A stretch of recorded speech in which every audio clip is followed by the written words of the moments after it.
Lisa, I understand you had an out of body experience that actually prompted your spiritual awakening. So let's start there and tell me a bit of what happened.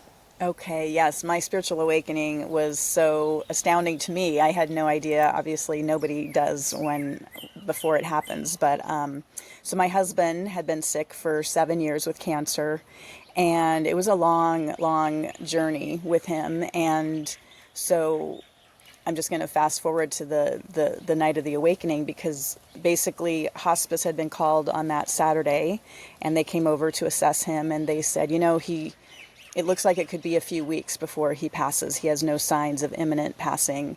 And his brother and best friend had arrived that day. And so for the first time, I wasn't alone in caring for him. We had two young children, 8 and 10, and that night they had decided to sleep away from the house. My son went to his grandmother, and then my daughter went to her best friend's house. And because, again, we thought we had more time. And so then his brother and best friend sat with him while I went to go sleep, because I had been awake for basically 24 hours prior to that, just getting everything set up. And like I said, he took a real turn right at that last day. And up until that point, he was talking. I mean, it was still very difficult, but he was getting around on his own. But then he woke up just completely incoherent. So that night, I gave him a kiss on the forehead, and I went to my daughter's room, and I prayed to the angels and just said, please help us. I mean, there's no way out now. I mean, it looks as though he is going to die. And I was very concerned. I was very religious at that point, and I truly thought he was going to hell because he hadn't been baptized. And that worried me greatly. And I begged him to get baptized, and he refused. He felt comfortable about whatever his next, whatever was going to happen next. So I fell asleep, and then this is where the awakening happened. Suddenly, I felt two angels come, and my soul left my body, and I went with them. And the next thing I know, I ended up, for lack of a better word, heaven is what it looked to me like. I've got chills as I'm saying it. As soon as I talk about this, it just floods back so crystal clear in my mind, unlike a dream, which I had last night. I can't even remember my dream from last night, but this experience, this awakening, is so crystal clear. So I go, and it's almost like these beautiful rolling hills, colors I've never seen. The unconditional love was beyond palpable, and we just kind of, I don't know, teleported or something from that scene into almost a castle-like experience, or structure, I should say. And I went up to kind of the edge of a balcony, and I looked down below, and there were all of these souls gathering. Excuse me, I have a frog in my throat. Let me take a sip of water here.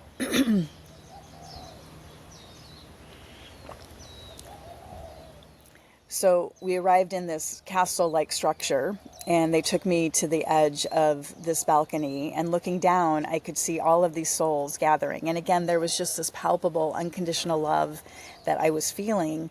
And there were trumpets playing, there were choirs singing, there were all these banners, and this announcement. It was saying, the Grand Mr. Ian Sharp is about to arrive. And that was my husband, Ian. And it always kind of tears me up when I say that, because it was, again, just so real, so palpable. And so just at that moment, a giant door started to kind of open, and everyone turned at the same time, and they're like, he's here, he's here. And just at that moment, his foot started to walk through the door, and I was just captured with awe and delight and love. And then at that second, it all collided at the same moment. There was a knock on the door. Lisa, wake up, wake up. Ian just took his last breath. And that was his brother that came down to the room where I was sleeping and woke me up. And so it was almost as though a trap door opened, and just as Ian entered, so I didn't actually see him fully enter other than like the foot coming in, I ended up landing in my body. I could feel the palpable, like my soul went back into my physical body. And I jumped up, and I felt such elation. I was so happy. And then my brain was like, this is not an appropriate feeling. Like, you can't feel this way. And I couldn't explain what just happened. I was still processing. So I ran down and I saw my husband's body laying in the bed, and I could tell that he was not there. And so that later that morning, I had to go tell the children, which I was very concerned about. And so I had taken a shower, and as I was blow drying my hair, all of a sudden Ian's voice was, I almost felt like his voice or his breath was almost on my neck. It's like I could just feel him so palpably. And he said, "Lisa, oh my God, I love you, but it's so awesome here." And I literally, I think I threw the blow dryer, and I just was looking around, and I couldn't quite comprehend other than he had started talking to me. And so from that day forward, I mean, that was my spiritual awakening. One, that he did not need to be baptized, that he did end up in this beautiful place, that I witnessed not only seeing him being welcomed there, but then that he confirmed to me that he had arrived there and that it's amazing. And so it's been 20 years, actually. This year was February 22nd, 2004 is when he passed away. And he continues to come to me. He continues to give me guidance and advice. And yeah, it's been one of the most amazing things. And so, yeah, my awakening, I mean, all of my beliefs just really crumbled away. And it took me quite a long time to even understand what I experienced and how and what I'm here to do now, which is truly, I believe, is to shine light on death for people, to realize that death is not an ending, it's a transition, and that you can still have a very fulfilling, full connection with people that have passed away. Oh, that's absolutely amazing. And it's quite interesting to see the shift, right, from when you were worried about your husband getting baptized before he would pass away because you're very religious and you had that belief that he wouldn't be okay unless that was done, to where you are now, where you're saying, you know, death is a transition and we should enjoy our lives in the face of grief. So talk to me a bit more about how that process went for you, because I can imagine it's not as easy as waking up the next day. And of course you had small children as well that had to deal with this loss, and you had to manage that for them as well in the midst of processing your own loss. So tell me a bit about how you found your spirituality amongst this suffering. Thank you, Sabrina. That's a beautiful question. And yes, it did take some time. It wasn't it wasn't as though I just woke up the next morning and thought, okay, we're all good to go. It was a huge transition. I was very involved. I was part of the Episcopal Church at that time. And I just, from the moment that the minister came over, and he really wasn't talking to me about the loss of my husband. He was talking about he was retiring and he didn't know what to do with the books. That he had this big library of books. And I thought, what is happening? I mean, there's no connection here with what actually, with the death and transition. And so there were just so many things that just kept kind of pushing me away from being a church member and just finding, because I had this direct connection. I was talking to Ian and the angels were talking to me. And again, it was almost like a flowering. It was almost like this little, like a seed was planted that night, and then it just kept growing and growing and growing. And it was a slow but steady progress that took me some time. And so, yes, my children were my first priority. And that's really, I think, what kept me going, because I felt I had to focus on them. And again, interestingly, I took them to a class about losing a loved one. Generally it was parents. And they went to their room where they did, color therapy and all sorts of wonderful things where they were supported in their grief. And yet I was in the adult group, and everyone was sharing their experience. And many people had been going every single, I don't know if it was week or month, but for years. Like they had been there for 5 years and they were still running through the whole scenario. And I thought, I do not want to be here in 5 years. I want to use this opportunity to grow into living fully. And that's what I've learned, is that our loved ones want us to continue living. And as difficult as it is to lose them, And yes, we have to go through the grief. And yes, we need to go through truly feeling our feelings and not push them away. But what I decided to do was kind of go on a parallel path where, yes, I was dealing with my grief, but I was also living life.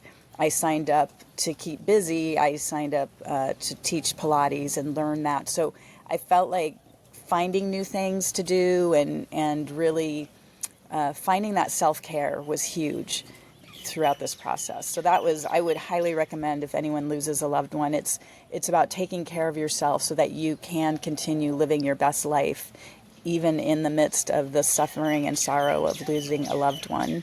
And that that there are ways, and I know it's difficult. Some people have a difficult time connecting with their passed away loved ones. And many times it's because there's so much grief and sorrow and sadness and feelings that are not attended to that it does block the actual connection with the loved one. So again, for me, it was much more about making a decision that I wanted to continue living life. And so that's what showed up for me.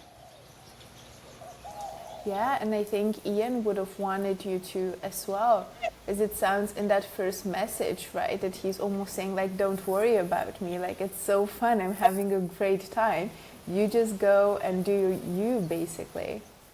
Absolutely. And we had a fabulous, and I know a lot of people do not get this opportunity, but the night before the morning that he woke up completely incoherent, we stayed up almost the entire night. And again, it brings me to tears, but he just said, I want you to move forward. I want you to get married again. I want you to buy the children the what was it, the platinum version of the DVD for Lord of the Rings. You know, like he was giving me instruction on how to move forward. And that was such a gift to actually have him tell me that in the physical before he moved on. And I think, again, many people are afraid to have these conversations if they're given that opportunity. You know, I know many people lose loved ones in maybe a car accident or something tragic, which that can be, I think, very difficult when you don't have that time of, you know, connecting with someone. But if you do have the opportunity, I'm now a hospice volunteer, which I just enjoy so much, to be able to have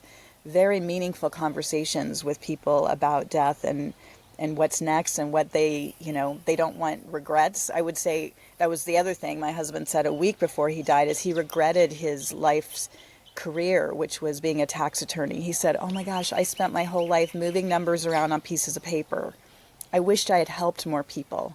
And that really stuck with me. And in fact, he died at age 44. I was 37 when he passed. And so as I approached my 44th birthday, I thought, oh my gosh, I'm working at a hedge fund, moving numbers around on pieces of paper. I need to quit and help more people. And as soon as I quit, that's when I was offered to do a stage show, and I was doing mediumship at that time. And I was doing a radio show, the Monday Morning Medium, and just everything just kind of fell into place once I decided to move in this new direction. Wow, that's quite amazing. And I know that a lot of people will ask, because a lot of us have lost somebody that we've loved. Is it possible to connect with our loved ones that have passed on? Is it possible for, you know, the average person, because I think you are truly gifted in the way that you are a medium, but for, you know, your average Joe, is that possible, and how would we even start? I love that question. And again, when we first started talking today, you had mentioned something about, you know, my goodness, you've had so many shared death experiences. And I said, yeah, I'm starting to understand that. And so again, when you don't know that this isn't the experience for everyone, it's hard for me to, it's like, you know, a fish swimming in water. They don't know they're in water. And so it's kind of like similar. But I will say, I do think we all have the capability of connecting with our loved ones. And a lot of it, again, as I mentioned, when I've worked with people individually, is that there is sometimes so much sorrow, so much grief, so much dense energy around or within their own thinking, that it's difficult for our loved ones to access that part of them. And there's a big part of disbelief. A bird, I don't know if you can hear the birds here, but a bird just really chirped, like, yes, that's true. Because I do believe that our loved ones are sending us signs all the time. And many times people then doubt that. They'll say, oh my gosh, I saw a butterfly. Do you think that's, my loved one? And so what I like to say is affirm it. Say, yes, it was, instead of questioning it. The more you question, the more you're going to get opportunities to question things. When you affirm things, the more you're going to get more opportunities to affirm things. And it's just a belief, it's just a shifting in your belief and feeling good about it. I mean, to me, again, if you're just going through your day and then all of a sudden your loved one pops into your mind, that is them like saying, hi, I'm here. Can you feel me? Can you hear me? Can you experience me? And again, many people that I've worked with and talked to, they dismiss it. They're like, oh, that couldn't be, or, why would they be doing that? Or they're expecting it to come in a certain way. And I think that's the other thing, is to be open to it coming in unexpected ways, because that's really the only way we grow and can connect with new and different ideas, is to be open to it being completely outside the realm of what you would expect. So beautiful. And I love that you say like we need to be open to things that we don't expect as well, right? Because usually most of us, we just want to control everything. We want to know everything with 100% certainty. And that's not really something that gels well with the spiritual world, I get. So I think the more we let things be and are just open for whatever happens, the more success we seem to have with what we want to manifest or have happen in our lives. Absolutely. There's such a huge correlation between going with the flow and, versus that control of just, basically, no, this is what I want, or this is, I'm not getting what I want. And it's like, wow, you know what? The universe, I think, has a way better plan than we do. And, it's nice to be able to kind of go in a direction you want to go in, but at the same time be open, because I heard recently, I hope I can get this right, that, the only way to growth is by doing something different. You can't expect to have a different experience by doing the same thing all the time. And the same with your beliefs. If you continually, and this is a great example, is I was adopted as a baby, and so my birth mother and I are very close now, and she lost a daughter in a car accident around the time that my husband actually had passed away, or I guess got diagnosed with his illness. And she was always questioning, whether this was a sign or this wasn't a sign. And so I did a reading for her.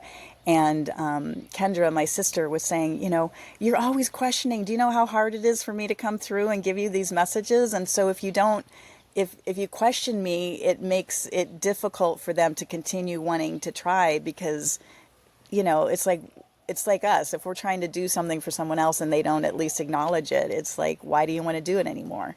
So, and again, I'm not putting blame on people, because I know it's just their own insecurity of not knowing for sure. But my mom did say that once she believed that every sign she got was her daughter, it changed everything. She said it just suddenly she felt her so much more, rather than when she's in that, well, I don't know if it is or isn't. Well, then you're in that energy of not knowing. But if you can affirm it, then it's like, oh my gosh, I really do feel her. I can experience this. Yeah, it sounds like you can either be in fear or you can be in alignment. Yes. So if you're in fear, you can never see what happens in the alignment phase, because you're just looking the wrong way. That's exactly right. And again, they are here all the time sending us messages. We're missing them, 99.9% of the time. So if you can get that 0.1%, you're on the right track. And then it just gets better and better, because it expands, the more that then you're like, oh, I feel that feeling. And then you're in that resonance. And then it just, it just keeps coming more and more.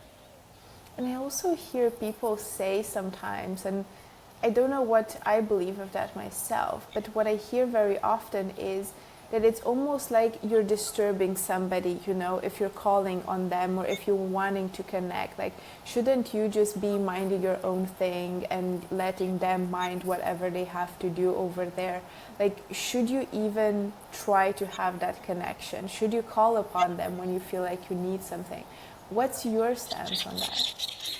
I believe that and again, I don't want to tell anybody to believe anything or not, but just my own personal feeling is that we are, when we cross to the next dimension, that we are omnipresent, we are everywhere all the time, and that there's really, it's free will if they choose to come or not, and it's free will for us to ask for that. And, like I work a lot with angels, and they can be everywhere all the time. I mean, the same with, quote unquote God or source energy. It's available, and it's something outside our understanding. So that's why I don't know for sure, but I also don't think anybody else knows. And if they say they know, and this is the only way it is, well, then to me, I know that's for sure not the right way, because I don't think there's one right answer for really anything. I love that. It almost sounds like we can't understand in human terms the laws of another dimension that doesn't work with, scarcity and time commitments and time pressure as we do over here. Yeah. That's exactly right. And that's what I say all the time. I'm always kind of, I want to say, chuckling when I hear people say, no, this is the only way. If you don't do it this way, it's wrong, or you have to follow XYZ in order to get results with anything, really, or with spirituality specifically. If you do these exercises or do these meditations, then this will get you where you want to go. And I'm like, who's to say that that's the right way? I mean, again, what my angels say to me is that we are incapable of comprehending the amazing beyondness beyond here. Like, that's the whole reason we've come here, is to have a different experience. And then once we're back in the other side, again, it can be many different things. I've interviewed over 100 near-death experiencers, and many have had very similar experiences, many have had very different experiences, but they're all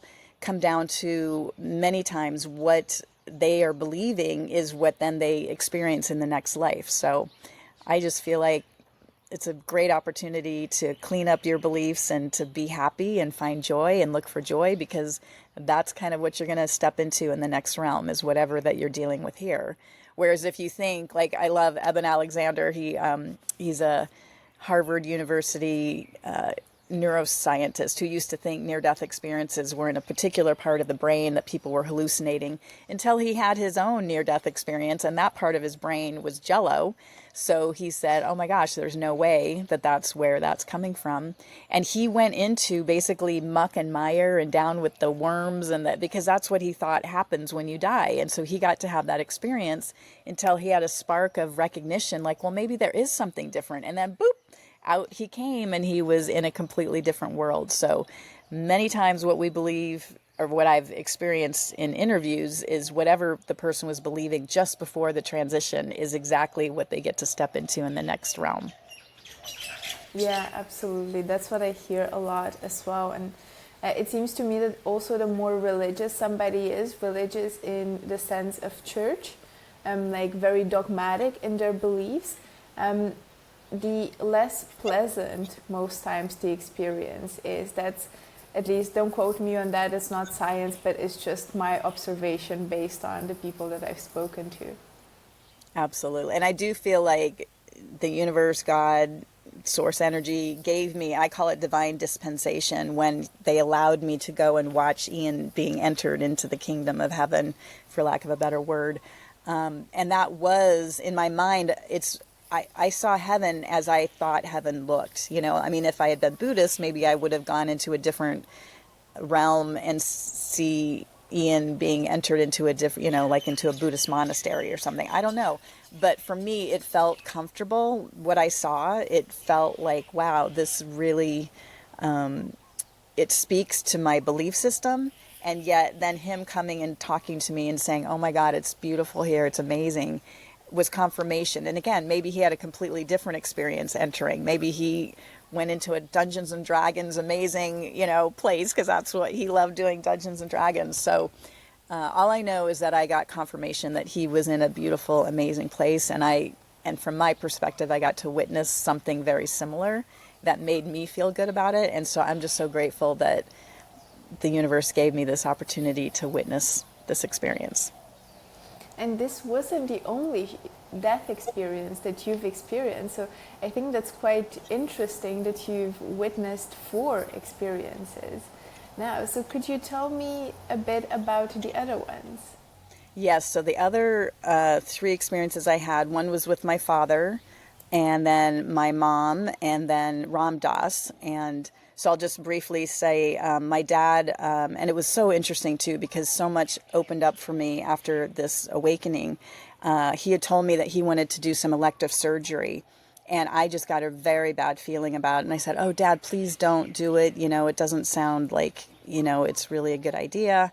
And he was going to do it before my daughter's graduation. And I said, "Well, please, if you're going to do it, just wait till after she graduates." And so he did. And then I was taking my daughter to Europe for her graduation present. And I called him to say goodbye. And he said, "By the way, I'm going to go for that surgery while you're away." And I just thought, "Oh, no, you know, what if this, and this happens?" He's like, "Oh, it's very rare. I'm sure that's going to be fine." And so sure enough, I get home and I called as soon as I got home. I guess he'd had this surgery the night before.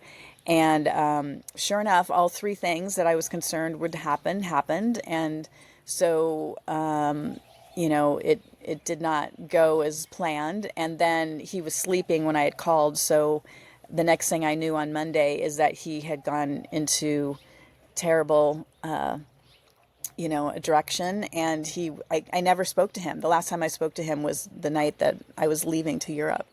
And so I flew out to Colorado, and my brother was there and his wife, and we walked into the room, and we ultimately had to unplug the machines because he just was not getting better. But in that moment of transition, all of a sudden I felt and saw his mom, his dad, his aunt, my great aunt.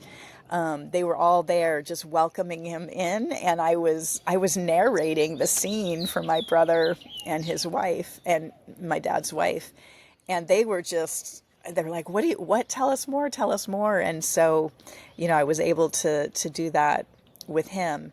Well, then 2 years later, my mom was actually in Kauai, and I had flown over to visit her. We had a wonderful time, and after 10 days, I was heading back to the car rental, and as I took my suitcase out there, all of a sudden, it was almost as though I walked through an invisible threshold, but all of a sudden, it was just this knowing, something is going to happen to your mother, and you'll be back here in a week. And I thought, who just said that? I didn't hear words, it was just this boom, knowing. And so I flew home. We actually were flying to Ireland for the week for my nephew's confirmation. And I flew back. And then that night, my stepdad called and said, "Oh my God, your mom's had a stroke. You need to come back." And so I repacked my bag. And I only had a couple hours before I was going to be picked up. And as I'm laying on the bed, all of a sudden my mom's energy it was like a tidal wave. And she's like, "You said we'd be able to talk when I went to the other side." And I'm like, oh, and I was awake. Like my eyes were closed, but I could feel it. I was awake. I wasn't sleeping or anything. And so she talked to me and just said how much she loved me. And I was, again, completely overwhelmed with just that love that I felt from her. And so on the way to the airport, I called my brother and I said, "Oh my God, Mom just came to me. I think she passed away." And he said, "She came to me too." And so she had gone to him and told him what house he was going to buy and all these different things that he was going to do with the house. So I didn't even call my stepdad. I was afraid to hear the news because I had to fly from New York all the way to Kauai. I landed, drove straight to the airport, or to the hospital. And I walked into her room, and she actually sat up and she looked me in the eye, and then she was unconscious.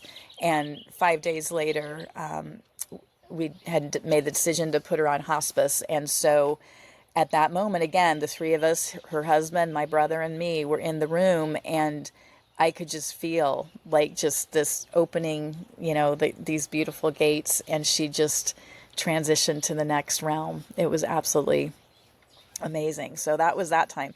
And then the most unexpected, Ram Dass, which maybe some of your viewers are familiar with. He's a well-known spiritual leader. He used to work at Harvard and started the psychedelic back in the 60s and early 70s, and then went to India and met Maharishi. And so he's a quite well-known spiritual leader, and he's here on Maui. And we connected very soon after I got here. And then I was invited to his home for kirtans and things like that. Well, I knew he was, going downhill, but I didn't realize on December 22nd, 2019, I had gotten up from laying down for a nap, which I rarely do. But as soon as I stood up next to my bed, I got pushed on the shoulder. I fell onto my bed and I said, Ram Dass, what are you doing?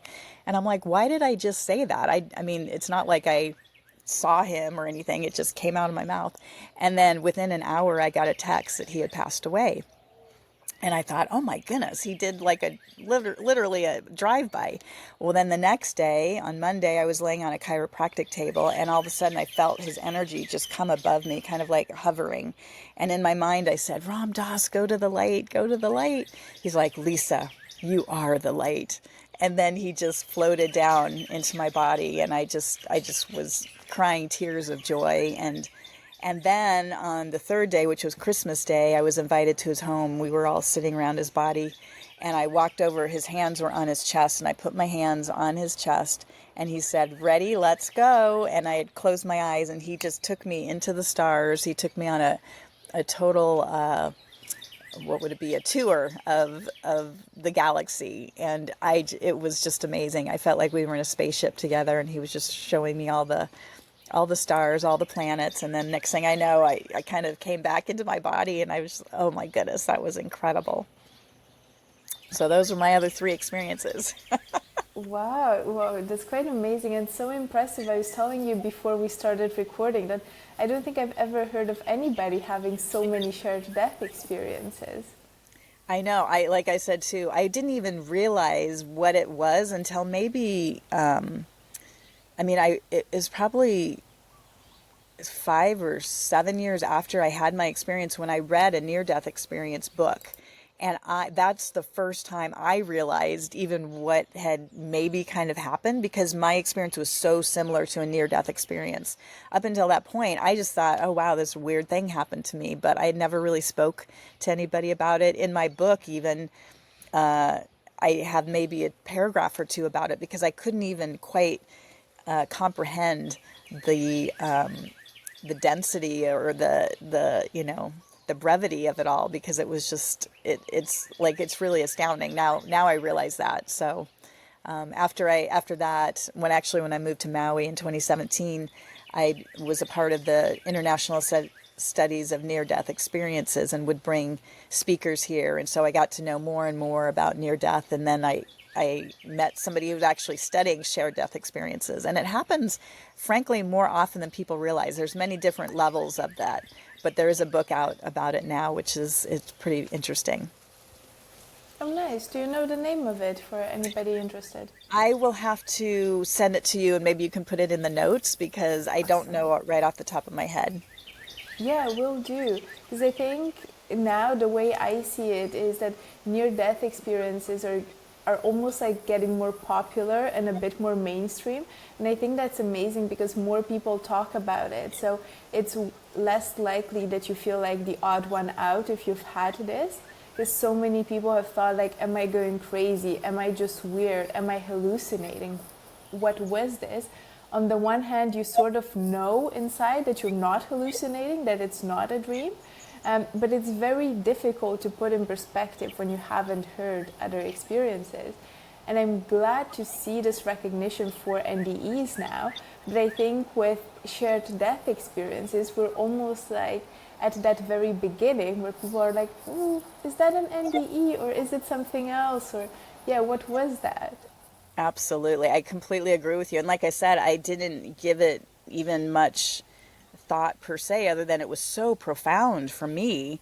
And then, and again, a near-death experience, somebody really, they probably were in the hospital or they had some sort of real tragedy afterwards. So I feel so fortunate that I didn't have to experience something so dramatic physically in my life, and be able to have these amazing experiences. And I do help people.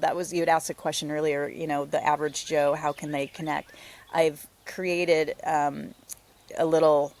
it's automatic handwriting. That's how I started. So that's how I like to help people. And I call it the PALS method, PALS, prepare, ask, listen, say thank you.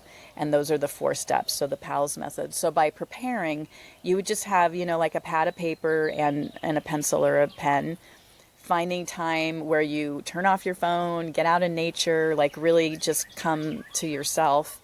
And then, so that's the prepare. On the ask, it's right at the top of the notepad, dear angels, what would you like me to know? That's how I started, was talking to angels. Or if there's a loved one, or even, creator, whoever you'd like to speak with, just write it at the top. So that's the ask. And then listen. This is the hard part. This is the discerning part. Many people that try this, they're like, it's just in my head. I'm just writing down what I'm hearing in my head. However, if you do this and practice, you can start to feel, and this is what happened for me, is a vibrational difference, a frequency difference of what I am writing down that feels like it's coming through me versus my brain. And like the brain is very dense and very, and can be fearful. If there's any fearful messages, like for example, my mom who adopted me, I helped guide her on this process. And she said the first thing she heard was, your cancer is back. I said, that's not the angels telling you that. That's your fearful mind wanting to get in the way of you connecting with, your angels, because your brain, your ego is trying to keep you safe. And we need to go beyond the ego and allow these energies to flow through us. And so many times the first few things that you write down are just maybe love or joy. And it's so simple. That's the other thing. We overcomplicate everything.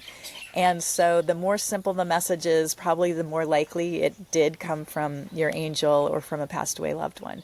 But over time, if you just continue just even 5 minutes a day and do your automatic writing and open up to that and just write down whatever words. And usually then what would happen is I'd get 3-word chunks that wouldn't make sense individually, but then when you go back and read it, you're like, oh my gosh, like this makes total sense. But you need to be you don't want to be focused on each word you're writing. You just write what you hear, write what you hear, write what you hear, and then go back and then read it at the end. And then the S is to say thank you. We always need to say thank you to our loved ones or our angels. So that's another little secret, is if you want angels to help, you need to ask them and you need to say thank you, because they are standing by ready to help us at any moment's notice. But most of us don't ask. And so they're just waiting there, twiddling their thumbs, going, well, if they would only ask, we could help. Yeah, and one thing that just popped into my mind now as you were saying this, somebody also said, your angels or your guides can read your diary.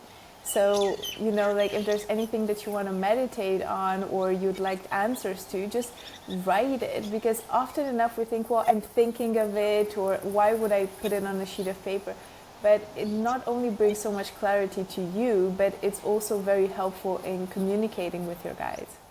Absolutely. Yeah, writing is, it's the next step. It's the next physical step of bringing what you want in your mind into the physicality, and that's what we're here to do is, we have these thoughts and feelings and emotions, but then to move them, into the world, you need to write them down. That's the first step. I mean, I love the analogy of an architect building a building.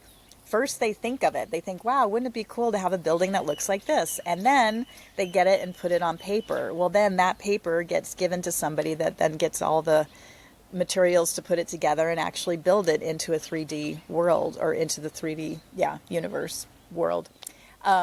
But meanwhile, if you don't take those steps, it's very difficult to materialize things on this planet. And that's what we're here to do, is to create. And there's nothing here that has not been created by thought first. And then the next action would be writing it down. Absolutely. Now, I know that you've written a book on how we can live happy after loss.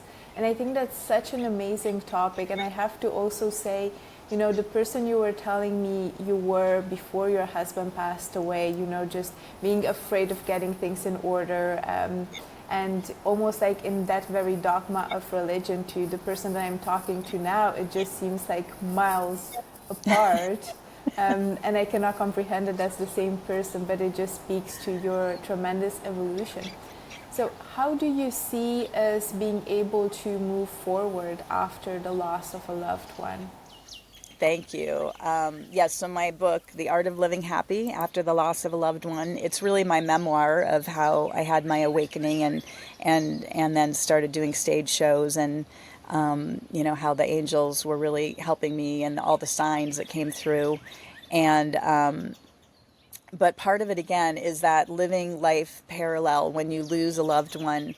Yes, you need to grieve. Yes, you need to attend that, but also it's about living life and how can you use the death of somebody to actually build a foundation, and what I like to say is to step up onto, to take you to the next level of your life.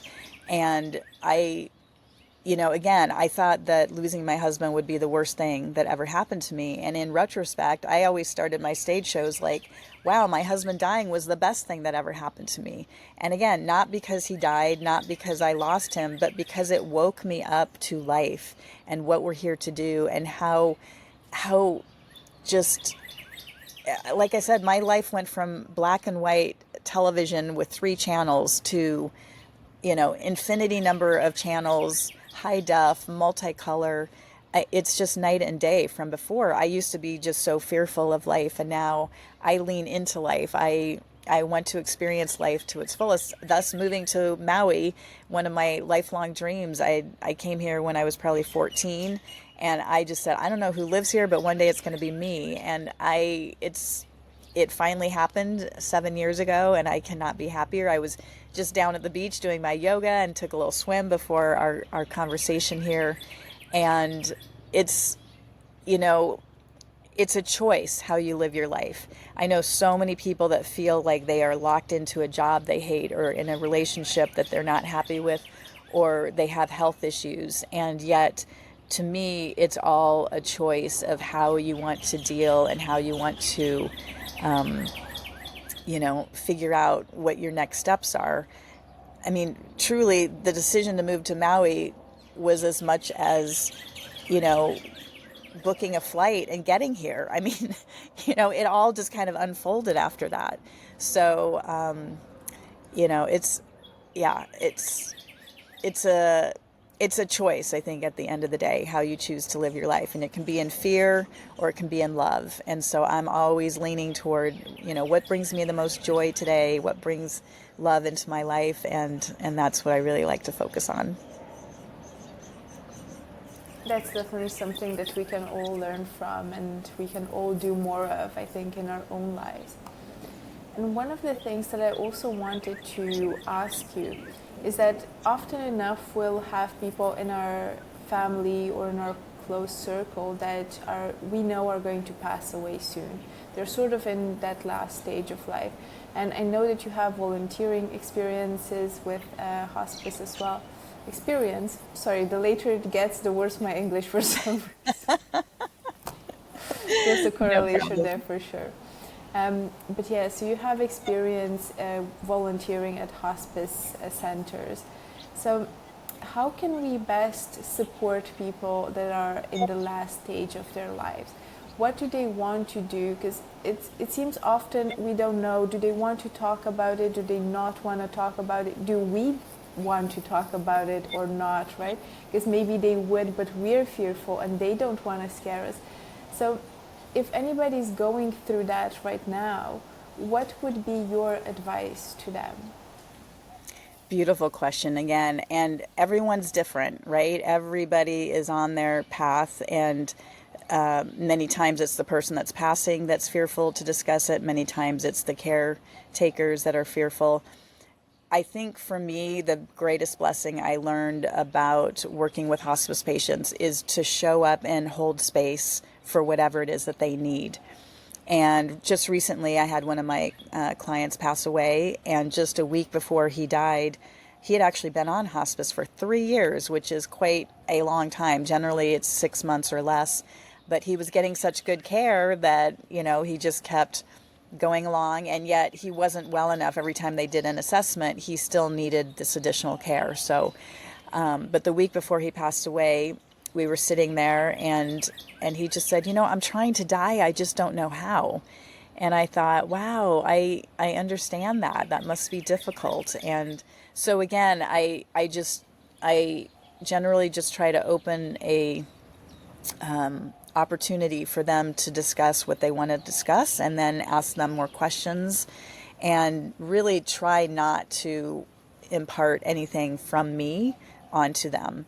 And it was interesting, actually, during my training, I mean, I'm practically giddy about death because I've had so much fun with it. And again, not to say that, like, for example, my son had a very dear friend get hit by a car and killed this, and I just had an intuitive, at that moment, to call my son, and he picked up the phone and he was quite upset, and he told me what had happened, and I immediately went into my, oh my God, this is awful. And again, that grief, that mourning, that moment of utter shock and dismay. So I'm not giddy about death in the moment of like that, but moving forward, just how much richness there is, and how much, it's so fun to talk about, and I love sharing my experience with people. So during hospice training, there was a break between, we did like Monday, Tuesday, and then we were going to go back on Thursday. And I got home and I fell asleep. I woke up sick, like really sick. And I have not, I mean, ever since my out of body experience, I've rarely been sick. I mean, like literally, I think it was that time, and I did have COVID for 2 days, but it was fine. It was very, very quick. But then the angels said to me, they're like, Lisa, you seem to be quite giddy about death. So we just want you to feel what it feels like to feel really sick, and to imagine you're not going to get better. And it was humbling. I just was like, lesson learned. And so from that moment forward in the training, I realized that my experiences, my excitement about the next chapter, because I'm looking forward to it. I mean, I'm not certainly rushing it, but I'm like, I have no fear of death. I'm excited to see. In fact, we had a missile alert here many years ago that said an incoming missile, and I thought, wow, this is so exciting. I never thought I'd go out this way. This is a complete turn of events. It turned out to be nothing, but yeah, I'm excited. I'm looking forward to however the transition goes. But wow, it was so great to have my angels really just show me and be like, you need to just hold space for people. So unless people ask me at hospice about my experiences, I don't say a word. I just show up and let them talk. And, you might want to ask them, like, do you want to talk about what's next, or just to ask one question? And if they say no, then let it go. But yeah, it's really fascinating, the whole death process, and yeah, I highly recommend it. I love that. I absolutely love it. And I have to say, I've had a experience when I had minor surgery, just really minor. But when I was improving and when I was healing from my surgery, like it was in the belly area, so moving was difficult for the next few days. Even driving in the car was awful because I could feel everything in that area. And what I could not stop thinking about was, I knew I was going to get better. I knew every day was better. But imagine knowing it's all Right. downhill from here. Right. Imagine knowing like it's probably not going to get better.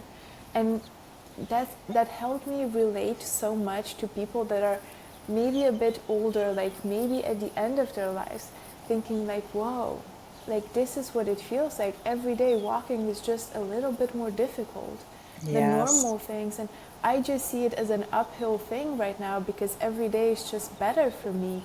And there are, ups and downs for sure in that whole process, but it's such a lesson to, also hold space for people that are maybe not in the best of health when you are in the peak of health, and not Absolutely. assume, everybody is fit and super in shape, because you never know what other people are going through. That's absolutely correct. And even those of us can relate, even just maybe waking up with a cold, or we don't appreciate our health until we don't have it. And so that's another reason every day to be grateful for all the things that you do have. And I would highly recommend gratitude as being an antidote to again, life's challenges. Because even when things were bad, like for example, when my husband was really sick, I was grateful just to be able to wake up and have food in the refrigerator, or, like you really have to start dialing it in, just in the most minute ways of gratitude, because that just kept me moving forward in a positive direction. Because otherwise you can get so overwhelmed when you have like a big diagnosis, like cancer and, or all these different things that we struggle with, that humans struggle with. And yet it's about keeping in that gratitude that really can help you, even in most difficult times, move forward. Absolutely. And one thing that came to mind as you were saying that was, before your husband passed away, you had this whole period of time where he was diagnosed with cancer, you were caring for him. So it was quite a lengthy time that you had to care for him, that his health was not improving, unfortunately.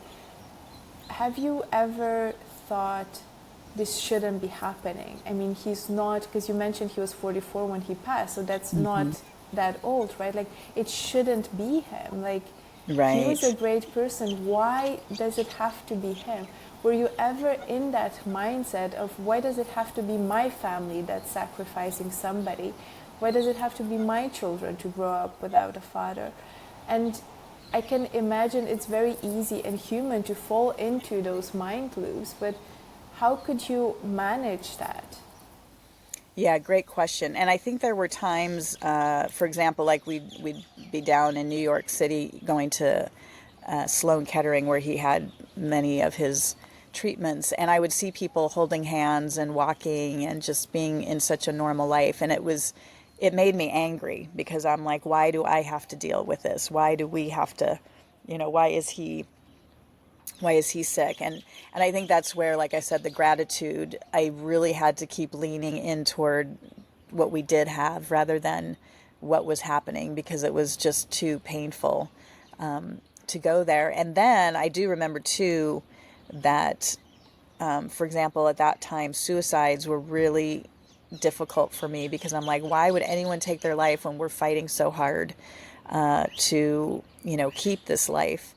And what's so interesting about that is that more recently, Robin Williams came to me after he passed away and had committed suicide.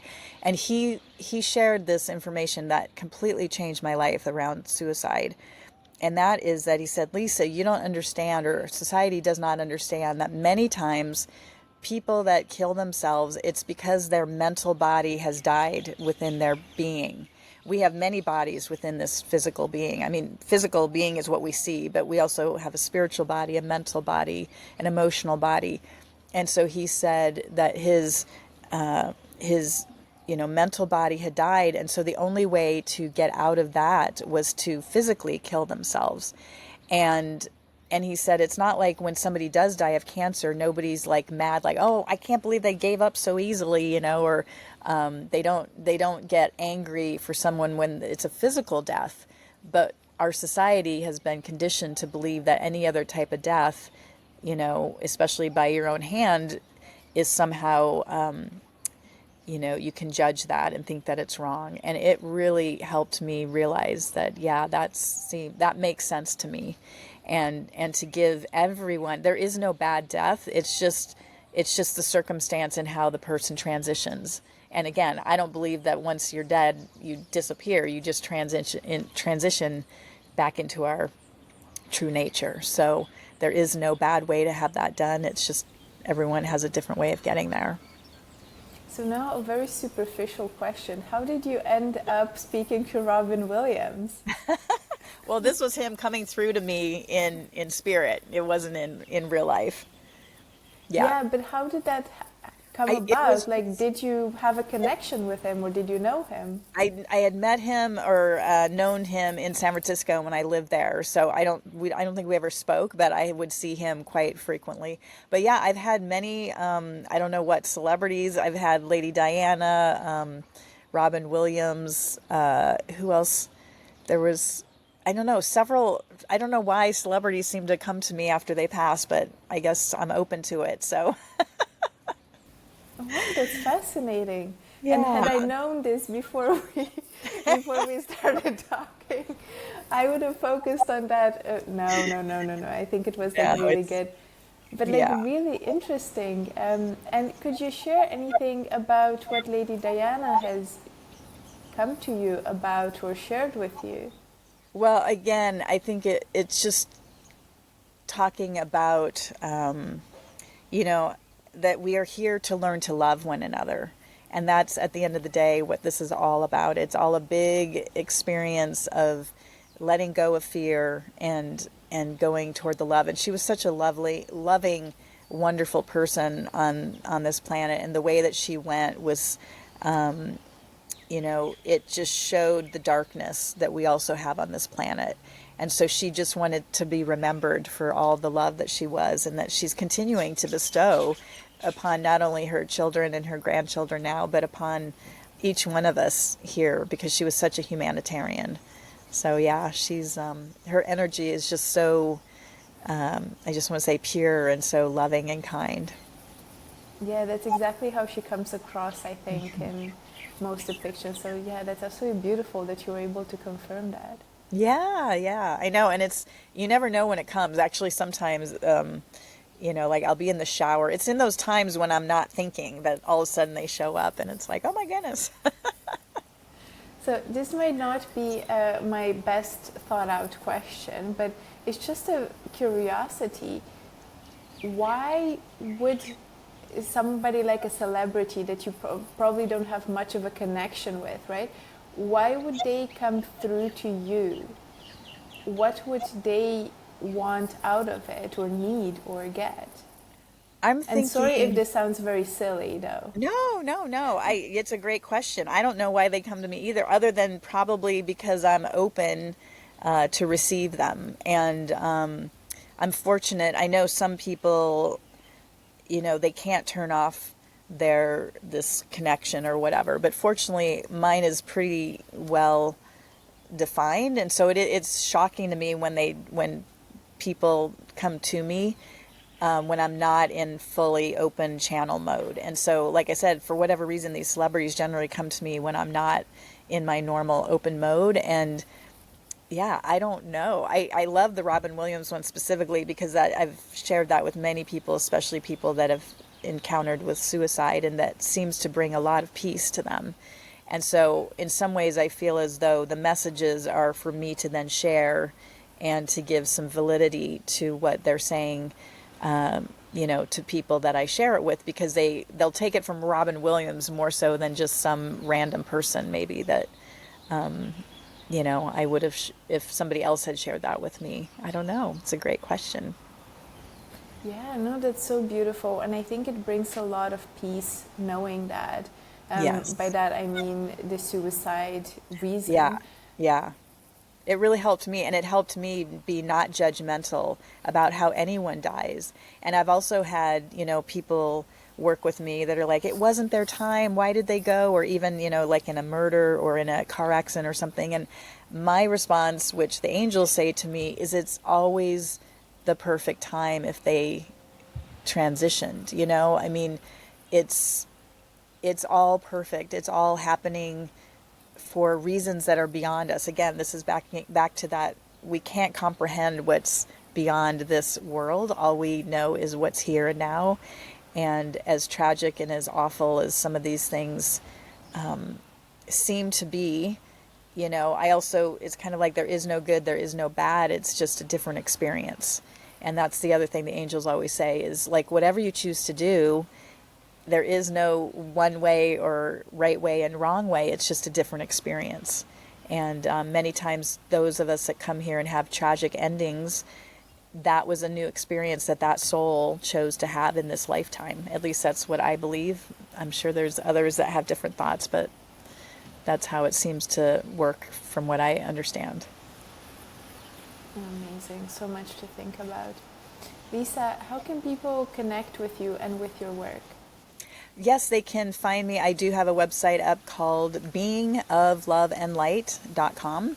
I do channel the beings of love and light, and so I feel like I want to, I am a being of love and light. So that's how I chose that. And I love doing podcasts. I haven't been doing as many, I don't do stage shows and things like that anymore. I'm but people can certainly reach out. I do offer a 30-minute free conversation with me just to, if people want to chat and see what comes through. And then I do offer some readings if people want to go to that next step. But I'm not, it's not about this for me. It's just being of service to people and helping them find their way during this difficult time of being on planet Earth. Oh, beautiful. Well, we'll add all the links in the description below so people can reach out to you. And thank you so much, Lisa, for being on the show today, for sharing your beautiful story and insights. There's so much that we can learn from this. Oh, thank you, Sabrina. This was such a joy. I so enjoy your company, and your energy is absolutely beautiful and radiant. So thank you. Oh, thank you so much. Let me just